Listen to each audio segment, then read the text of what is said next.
இந்த cake order பார்த்தீங்கன்னா, ஒரு ஃபர்ஸ்ட் பர்த்டேக்கான கேக் தான்.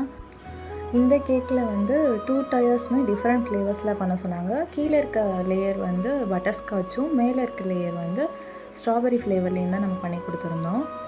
இவங்க என்ன மாதிரி கேட்டிருந்தாங்கன்னா, பிங்க் கலரில் இருக்கணும். அப்புறம் வந்து பாப்பாவுடைய ஃபோட்டோ வந்து கேக்கில் ப்ளேஸ் பண்ணணும்.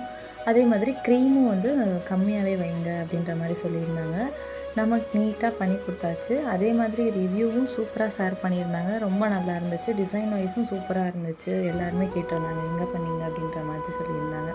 நெக்ஸ்ட்டு கேக் பார்த்திங்கன்னா, இது வந்து 4th பர்த்டேக்கான கேக் தான். அதுவும் 2 kg 2 டயரில் ஒயிட் ஃபாரஸ்ட் கேக் பண்ணியிருக்கோம். இந்த கேக்கில் வந்து டிசைன்ஸ் பற்றி பேச்சே இல்லை, எதுவுமே சொல்லலை. நம்மளுடைய விருப்பப்படி விட்டுட்டாங்க. நேம் அண்ட் கேஜி ஃப்ளேவர்ஸ் இதை மட்டும்தான் அவங்க சூஸ் பண்ணாங்க. டிசைன் வைஸ் நம்மளே எதை வேணாலும் போட்டுக்கலாம் அப்படின்ற மாதிரி சொல்லியாச்சு. ஸோ நான் ஆனால் சிம்பிளாகவும் இருக்கட்டும், கொஞ்சம் நீட்டாக இருக்கணும் அப்படின்னு சொல்லிட்டு இந்த டிசைன் சூஸ் பண்ணேன். உங்களுக்கு இந்த 2 கேக்ஸில் எந்த டிசைன் பிடிச்சிருந்துச்சின்னு சொல்லிட்டு கமெண்ட்டில் சொல்லுங்கள். உங்களுக்கும் இந்த மாதிரி ஹோம்மேட் கேக்ஸ் கஸ்டமைசேஷனோடு வேணும்னா ஸ்க்ரீனில் தெரிகிற நம்பருக்கு மெசேஜ் பண்ணுங்கள். தேங்க்யூ.